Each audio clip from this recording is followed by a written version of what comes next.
मैं हूँ शालिनी हुबलीकर और आज मैं आप लोगों को लिख कर देने वाली हूँ मराठी निबंध सावित्रीबाई फुले। सावित्रीबाई बाई फुले के बारे में आप लोगों ने हिस्ट्री में पढ़ा ही होगा। ओके, तो ज्योतिबा फुले इनकी बीबी थे सावित्रीबाई फुले।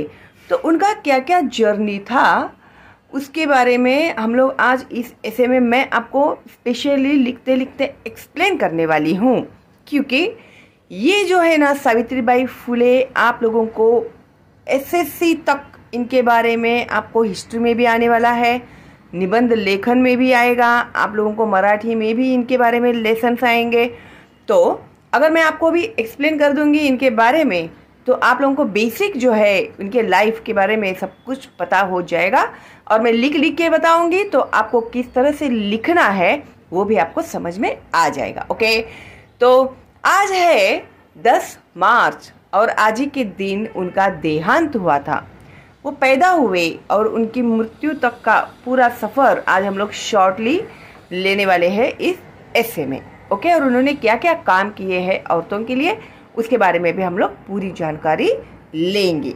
ओके, तो शुरू करते हैं निबंध।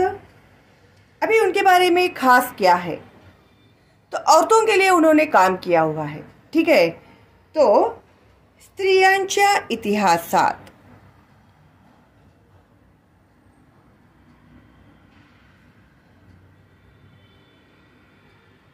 स्त्रियांच्या यानी औरतों के हिस्ट्री में इतिहासात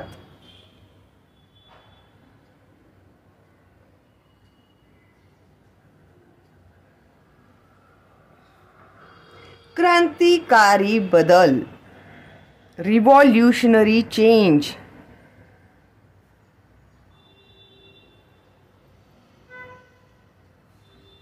क्रांतिकारी बदल घडवून आणणाऱ्या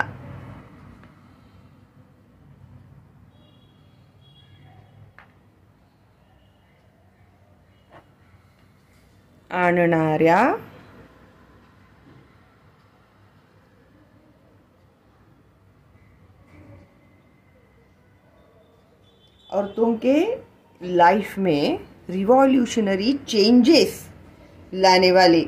और उन्होंने क्या किया था, स्त्री शिक्षणाचा सबसे इम्पॉर्टेंट पॉइंट इज स्त्री शिक्षणाच्या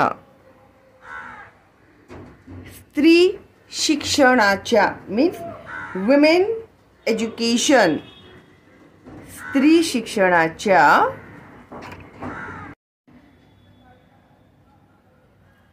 कार्याच्या पाया का मतलब होता है फाउंडेशन, पाया रचणाऱ्या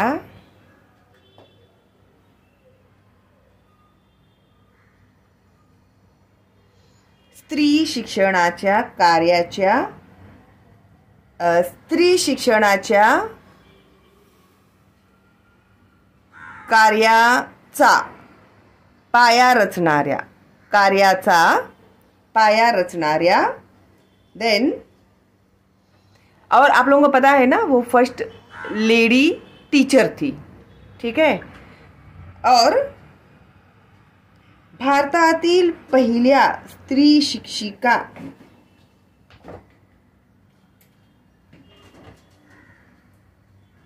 भारतातील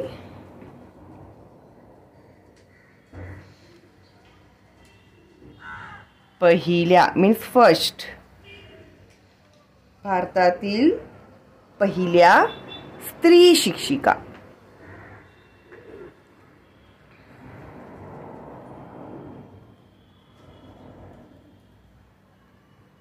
स्त्री शिक्षिका हा बहुमान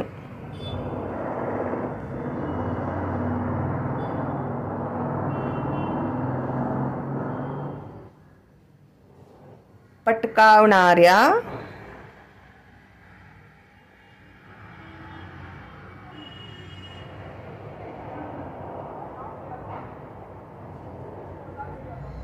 फर्स्ट लेडी टीचर। ओके, तो हा बहुमान पटकावणाऱ्या सावित्रीबाई फुले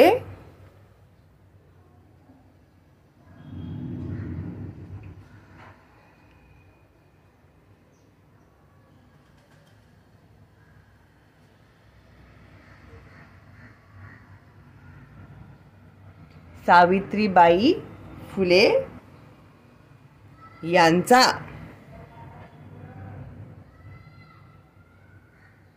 कभी था उनका बर्थ डेट, अभी अभी ही हम लोगों ने सेलिब्रेट किया था, देखो 3 जनवरी 3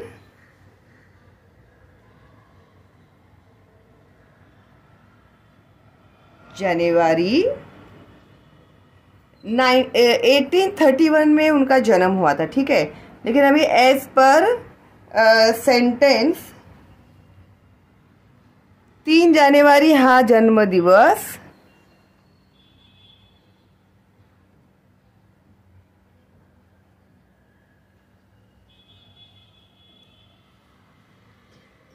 कौन सा दिन करके सेलिब्रेट करते हैं हम लोग? बालिका दिन या बालिका दिवस, बालिका दिन म्हणून साजरा केला जातो।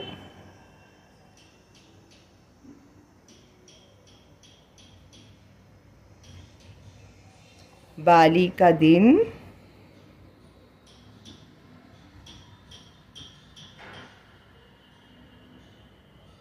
म्हणून साजरा केला जातो। ओके, अभी ये थोड़ी बहुत आप लोगों को आवाज़ें आ रही होगी, वो बिल्डिंग में ज़रा काम चालू है इसकी वजह से, तो वो आवाज़ों को आप लोग प्लीज़ इग्नोर करना, ओके, और यहाँ पे फोकस करना। तो बालिका दिवस म्हणून साजरा केला जातो, ये सबसे इम्पॉर्टेंट पॉइंट है आपके एसे में का। अभी 1931 में उनका जन्म हुआ था, 3 जनवरी 1931 में, और उनकी शादी हुई थी ज्योतिबा फुले जी के साथ 1940 में, ठीक है। देखो भाई, 1931 में वो पैदा हुए थे और 1940 में उनकी शादी हो गई थी, तो कितने साल के थे वो? 9 साल के थे। और ज्योतिबा फुले जो थे वो 13 साल के थे। और पहले के ज़माने में ना ऐसे ही हुआ करता था, बचपन में ही शादी कर देते थे, ठीक है। लड़का भी छोटा होता था, लड़की भी छोटी होती थी, वो लोग ही मैच्योर नहीं होते थे। लेकिन क्या हो, तभी कुछ ऐसे रूल्स नहीं थे ना, तो शादी कर देते थे लोग फटाफट, तो ऐसे होता था, है ना। तुम लोग बच गए है क्या नहीं, वरना अभी तक तुम लोग की भी शादी हो गई होती, है ना। हाँ, तो अभी ये हम लोग लिखेंगे कैसे भाई? सावित्रीबाई फुले, अभी जब तक वो मम्मी के घर पे थी तो उनका लाइफ बहुत ही अच्छे से गया। आफ्टर मैरिज जो भी उनके लाइफ में चेंजेस आए हैं वो आफ्टर मैरिज आए, ठीक है। तो हम लोग मेंशन करेंगे सबसे पहले सावित्रीबाई फुले यांचा विवाह, विवाह यानी मैरिज।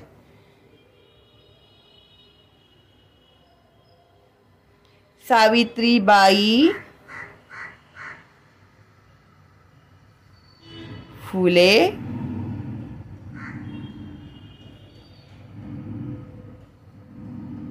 यांचा विवाह, विवाह यानी मैरिज कभी हुआ था? 1840 में, 1840 मध्ये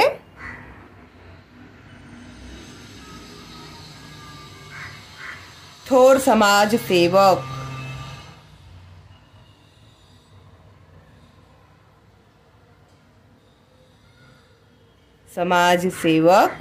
समाजसेवक मीन्स सोशल वर्कर, ओके। तो थोर समाजसेवक ज्योतिबा फुले, ज्योतिबा, कोई ज्योतिबा भी लिखता है भाई, कोई ज्योतिबा लिखता है, फुले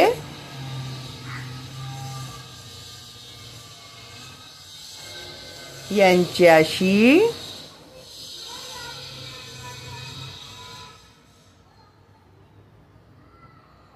झाला। ज्योतिबा फुले 13 साल के थे और ये 9 साल के थे। ठीक है। अभी जब उनका मैरिज हुआ था ना ज्योतिबा फुले जी के साथ, तभी वो इलिटरेट थे, उनको पढ़ना लिखना नहीं आता था।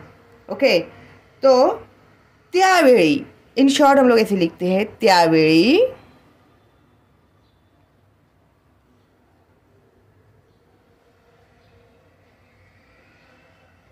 त्या निरक्षर होत्या। त्या निरक्षर मीन्स इलिटरेट, निरक्षर होत्या मीन्स उनको पढ़ना लिखना नहीं आता था। ओके। त्यांचे पति, अभी उनको पढ़ना लिखना किसने सिखाया था? तो सॉरी, उनके पति ज्योतिबा फुले जो थे उन्होंने सिखाया था। त्यांचे पति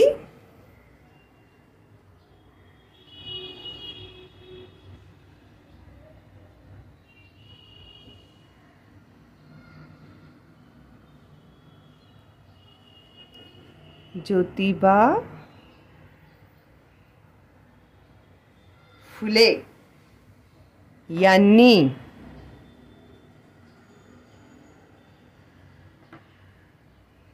स्त्री शिक्षणाचे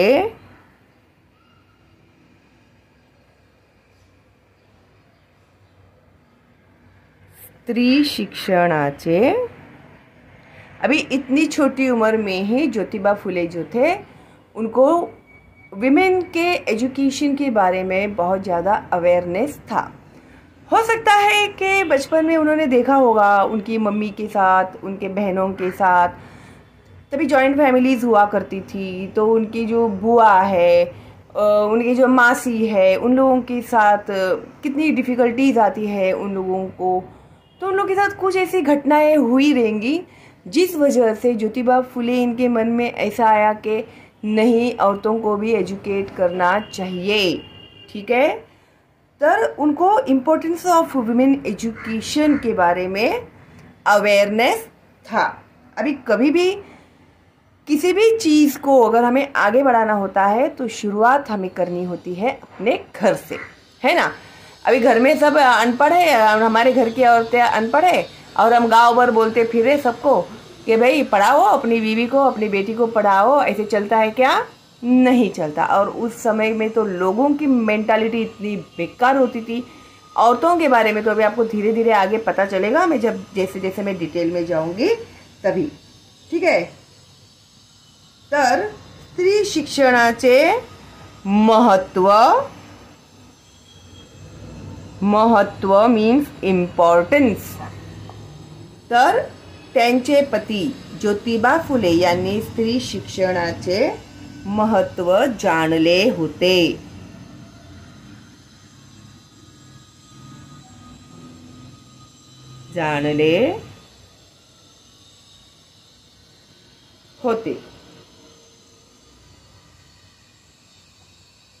त्यांनी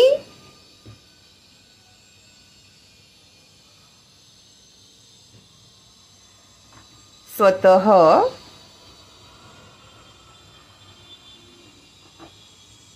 सावित्रीबाईंना, अभी अपने बीवी को उन्होंने सिखाया,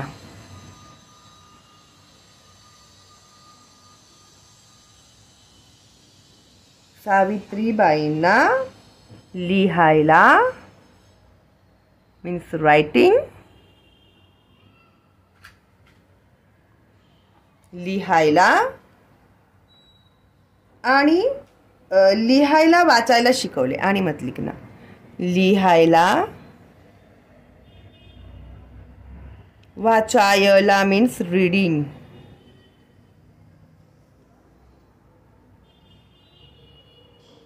शिकवले। ओके, लिखना पढ़ना उन्होंने उनको सिखाया। अभी उस जमाने में है ना, औरतों को पढ़ाना लिखाना बोले तो बहुत बड़ा गुनाह माना जाता था। ठीक है, कैसी मेंटालिटी होती थी उस ज़माने में, औरतों को पढ़ लिख के क्या करना है, उसको क्या ऑफिसर बनना है, वो क्या बाहर जाने वाली है काम करने के लिए, उसको क्या है घर पे ही बैठना है, खाना पकाओ, बच्चों को पैदा करो, बच्चों को संभालो, यही काम है औरतों का। इसके अलावा उनकी लाइफ में कोई भी काम नहीं है। इस मेंटालिटी के लोग तभी रहते थे। तो त्या काळी, उस जमाने में त्या काळी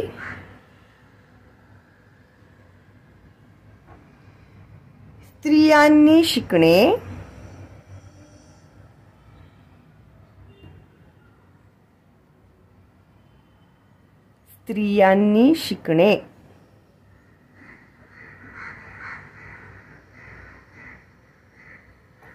महापाप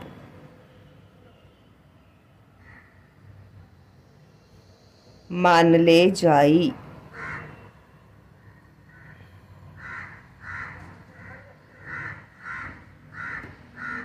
बहुत बड़ा गुनाह।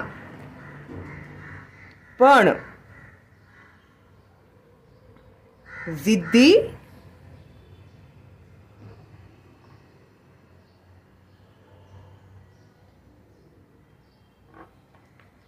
करारी, पण जिद्दी करारी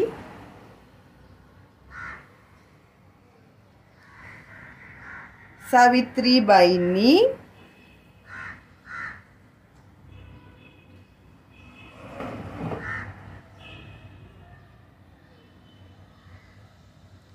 जिद्दी करारी सावित्रीबाईंनी जुन्या परंपरेला, अभी उनके घर में भी लोगों ने अपोज किया होगा ना, जुन्या परंपरेला, ये जो पुराने विचार के लोग हैं, ये जो कल्चर है हमारा पुराना, जो ट्रेडिशन है, रिलीजियन है, तो जुन्या परंपरेला तडा देऊन शिक्षण घेतले। तडा देना मीन्स क्रैक किया उन्होंने। और उस जमाने में भी देखो, जब उन्हें ज्योतिबा फुले सिखा रहे होंगे, उनकी मायके के लोगों ने भी अपोज किया होगा, उनके ससुराल के लोगों ने भी अपोज किया होगा। उसी शुरुआत वहीं से होती है। औरत कुछ भी करने जाते हैं ना, तो सबसे पहले उसको ना बोलने के लिए सब तैयार होते हैं। ओके, सपोर्ट कोई नहीं करता है।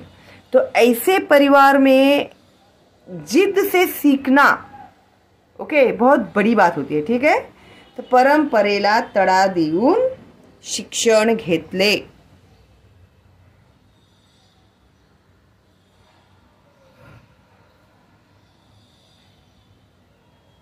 शिक्षण घेतले। ओके, तो जिद से उन्होंने पढ़ाई जो थी उनकी पूरी की। अभी वो इलिटरेट थी, उनको ज्योतिबा फुले जी ने सिखाया, पढ़ाया, उनको लिटरेट किया। अभी उनका मोटो वहाँ तक ही था क्या? नहीं, उन्हें वहाँ जो गांव में और भी लड़कियां हैं, उन्हें पढ़ाना लिखाना था। तो अभी उन लोगों में अवेयरनेस कैसे बढ़ाए, है ना? इतनी आसानी से तो कोई मानेगा नहीं। अगर कुछ बोलेंगे भाई, हाँ आप भी पढ़ाओ अपनी बेटी को, ऐसे बोलेंगे आसानी से तो मानेंगे लोग? नहीं मानेंगे। तो इसके लिए क्या क्या मालूम है, सावित्रीबाई फुले जी ने हल्दी कुंकू का कार्यक्रम रखा उनके घर में। अभी हल्दी कुंकू बोले तो सुहागनों के लिए बहुत बड़ी बात होती है, और कोई भी सुहागन ऐसी नहीं होगी कि जो हल्दी कुंकू के प्रोग्राम में नहीं जाती हो। ओके, तो हल्दी कुंकू के प्रोग्राम में सारी औरतें आती थी। तो उन लोगों में तो उन लोगों में बोलो एजुकेशन के बारे में अवेयरनेस, जैसे सावित्रीबाई जो थी वो उन लोगों को अवेयर करती थी कि आपके बेटियों को पढ़ाओ, उनको आगे बढ़ाओ, ऐसे करके वो अवेयर करती थी औरतों को। ठीक है, तो सुरुवातीला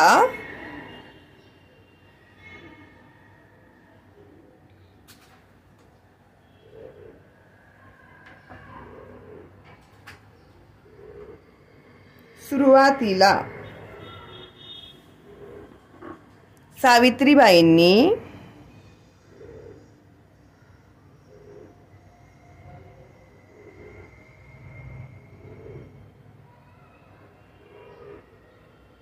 सावित्रीबाईंनी हळदी कुंकू समारंभ आयोजित केले.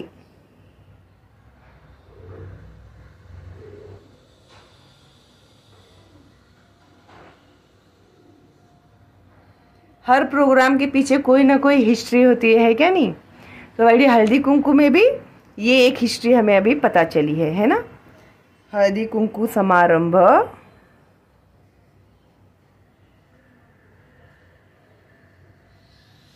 आयोजित केले. आयोजित करना यानी ऑर्गेनाइज करना.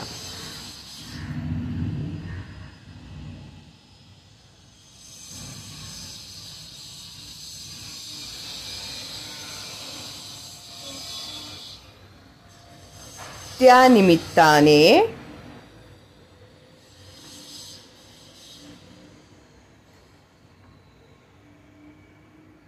उसी बहाने से.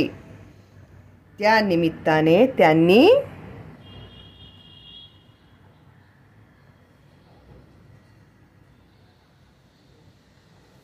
सर्व स्त्रियांना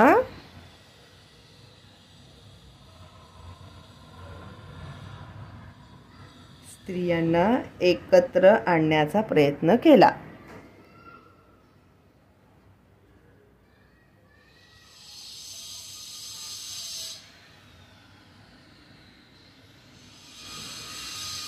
आणण्याचा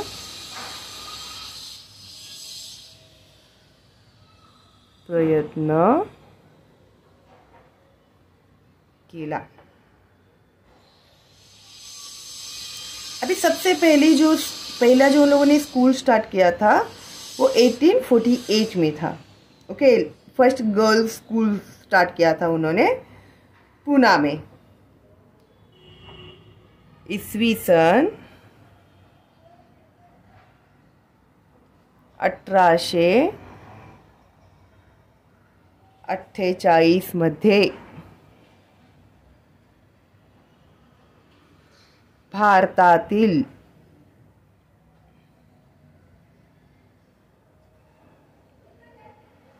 पहिली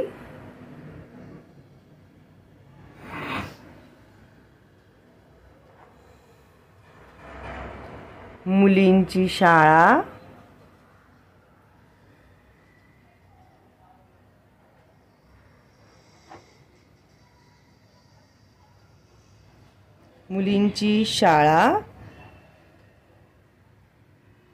ज्योतिबा फुले यांनी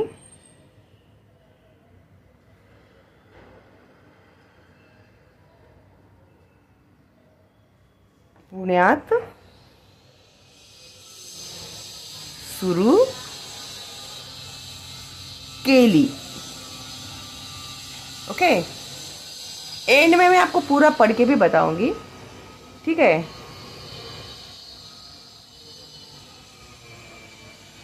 त्या शाळेत अभी उसी स्कूल में ये सिखाते थे सावित्रीबाई फुले. त्या शाळेत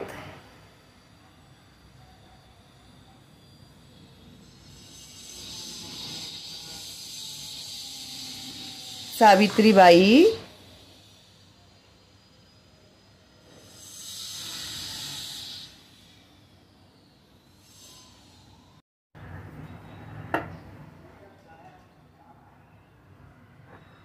बालहत्या प्रतिबंधक गृह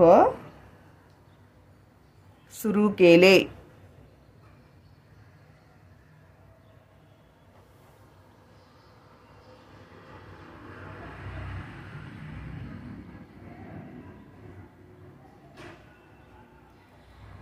उस ज़माने में कैसे होता था पता है तुम लोगों को? अगर किसी का हस्बैंड की डेथ हो जाती थी तो वो जो उसकी एक तो पहले तो बहुत पहले जो था उसको सती प्रथा बोलते थे.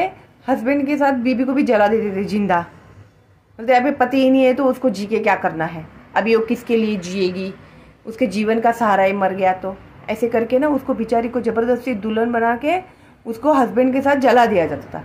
वो मरना नहीं चाहती थी फिर भी उसको ज़बरदस्ती वो लोग चिता में ढकेल के उसको मार डाल देते. इतनी क्रूर प्रथा ये थी. ठीक है. तो अब हस्बैंड वो सती प्रथा बंद की किसने बंद किया था सती प्रथा और किसने सबसे ज़्यादा फाइट किया था? तो इनका नाम हमारे इंडिया के ही है। ओके, इनका नाम आप लोग मुझे कमेंट में लिखकर बताओगे। मैं देखना चाहती हूँ कि आपको पता है कि नहीं।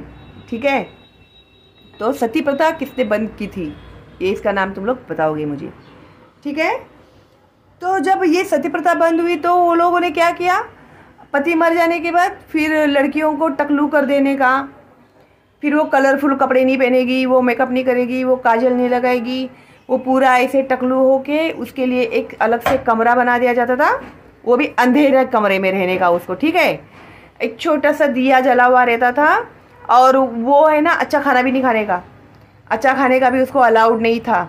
सब लोगों के लिए वहाँ पे पकवान बनते थे, उसके लिए एक छोटा सा रूम होता था, उसको दाल चावल और सूखी रोटी, इतना ही उसको खाने का। इसको क्या करने का है खा के, इसको कहाँ अभी क्या करना है ऐसे। तो इस तरह से बहुत ही बुरा ट्रीटमेंट दिया जाता था जो औरतें, जिस औरतों के पति गुजर जाते थे। अभी बाल विवाह करते थे, बाल विवाह में कभी लड़का कोई बीमार हो गया तो वो उसकी मौत हो गई तो बेचारी लड़की की ज़िंदगी पूरी खराब हो गई, समझ लो तुम लोग। ऐसे ही अंधेरे कमरे में उसको टकलू बना के रख देते थे, मरने तक वो वैसे ही रहती थी, उसी कमरे में रहने का, वो बाहर भी नहीं जाने का, किसी प्रोग्राम में नहीं जाने का, किसी फंक्शन में नहीं जाने का, उसी रूम में रहने का वो, और किसी को अपना चेहरा भी नहीं दिखाने का। अगर किसी ने उसका चेहरा देख लिया तो वो लोग बोलते थे अरे अपशकुन हो गया, पनवती लगा दी इसने अपना शक्ल दिखा के।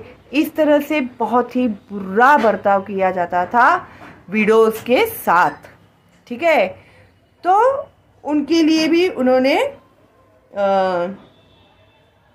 वो जो बाल काट के वो टकलू बना के वो करते थे ना, उसके खिलाफ भी वो उन्होंने आवाज़ उठाई। ठीक है, तो विधवांच्या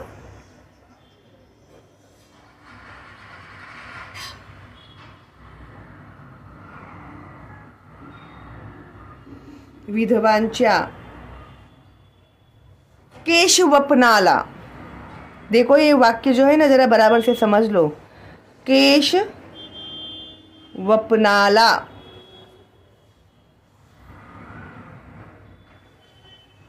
विरोध केला, कोई बाल वाल नहीं काटेगा अगर उसका पति मर गया तो, ऐसे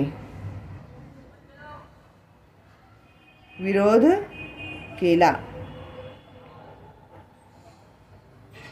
एका विधवा स्त्रीच्या पोटी,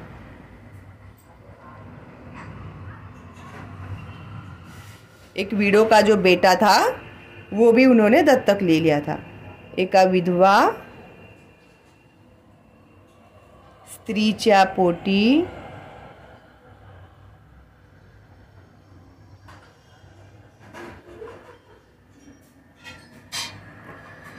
जन्मलेल्या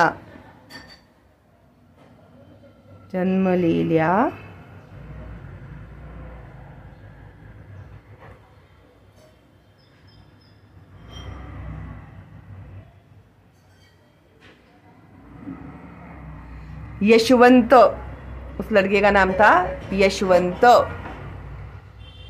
यशवंत नावाच्या मुलाला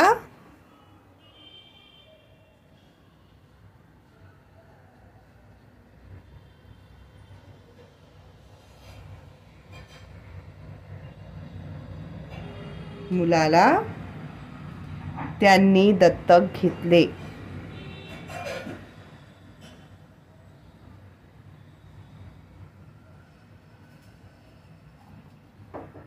दत्तक घेतले, दत्तक लेना मीन्स एडॉप्ट करना। वो जो वीडो का जो बेटा था उन्होंने उस बेटे को भी एडॉप्ट कर लिया। सर्व स्त्री जातीला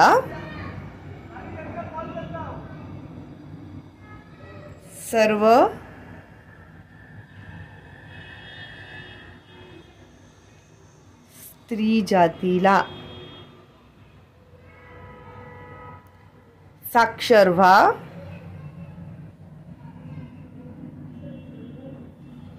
साक्षर हुआ मीन्स लिटरेट हो जाओ। निर्भय हुआ, निर्भय, निडर, किसी को डरो मत। निर्भय व्हा, असा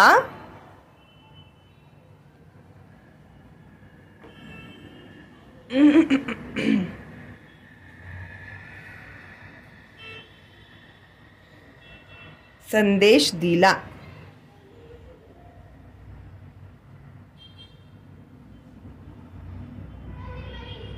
असा संदेश दिला।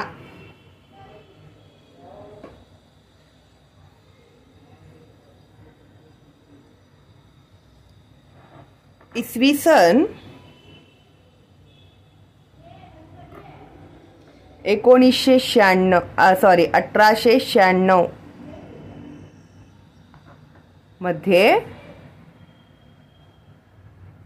अभी उनका डेथ के बारे में बता रही हूँ मैं।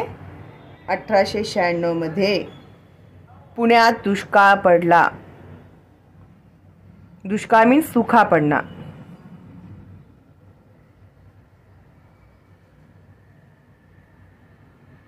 दुष्काळ पडला व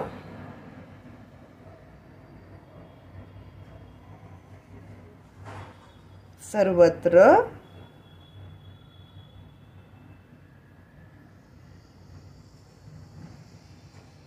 प्लेगची साथ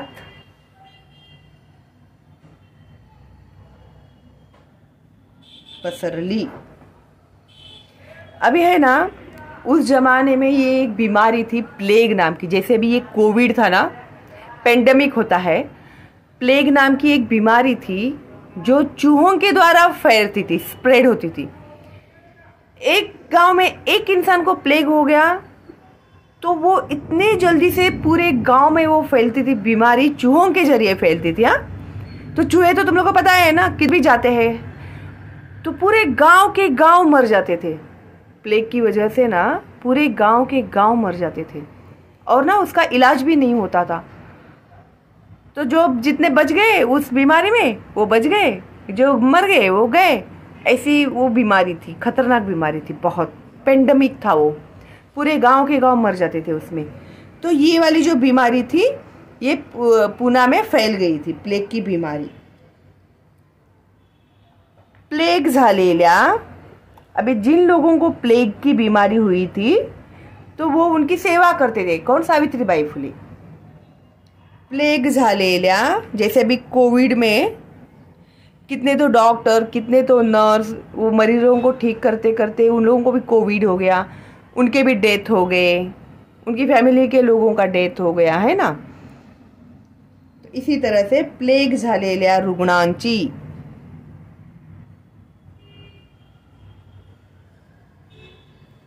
रुग्णांची, रुग्ण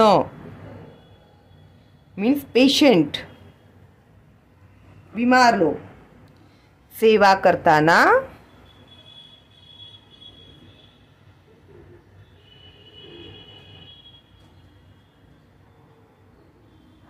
त्यांना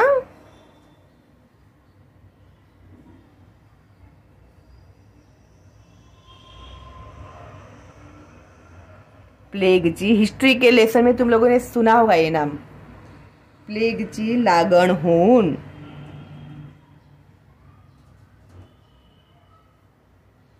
उनको भी हो गया प्लेग। उल्टी, जुलाब, बुखार होके लोगों की मौत होती थी। इसवी सन 1997 मध्ये, 1897 मध्ये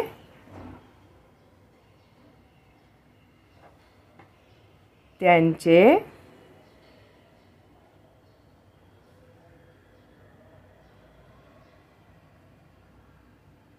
निधन झाले, उनका डेथ हो गया। ठीक है, तो इस तरह से ये जो है ज्योतिबा अपना सावित्रीबाई फुले, मिसिस ज्योतिबा फुले, उनका ऐसे कंप्लीट हो गया है। मैंने एक्सप्लेन भी कर दिया है आप लोगों को, एक बार मैं रीड करके बताती हूँ।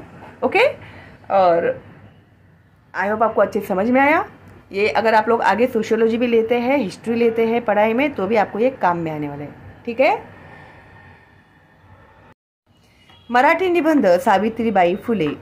स्त्रियांच्या इतिहासात क्रांतिकारी बदल घडवून आणणाऱ्या, स्त्री शिक्षणाच्या कार्याचा पाया रचणाऱ्या, भारतातील पहिल्या स्त्री शिक्षिका हा बहुमान पटकावणाऱ्या सावित्रीबाई फुले यांचा 3 जानेवारी हा जन्मदिवस बालिका दिन म्हणून साजरा केला जातो।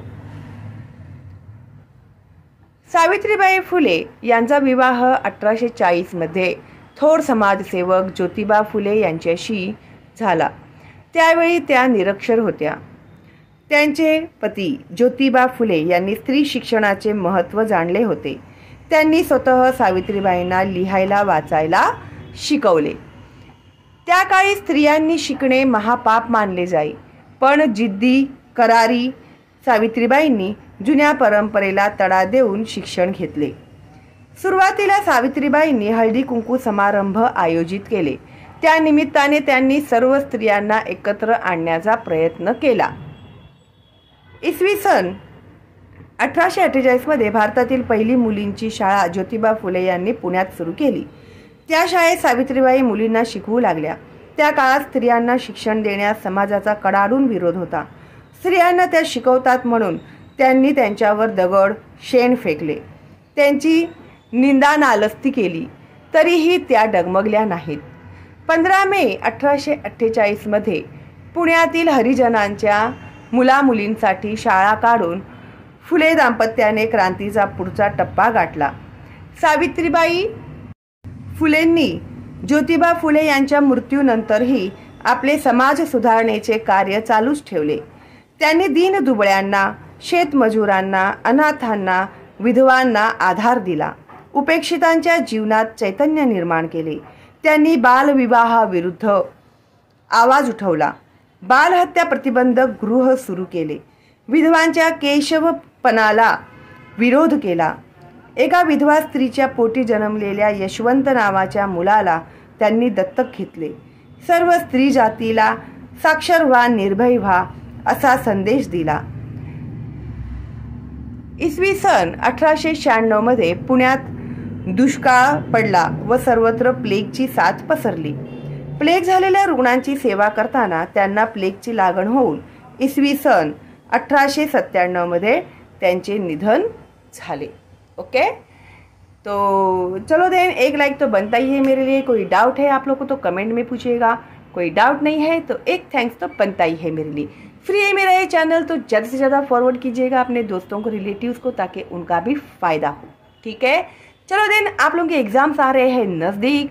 बहुत ही मैं important last exam, final exam के टिप्स दे रही हूँ, तो उसे आप लोग बिल्कुल भी मिस मत करना। ओके, तो चलो देन, ऑल द बेस्ट आप लोगों को आपके एग्ज़ाम्स के लिए, एंड बाय बाय।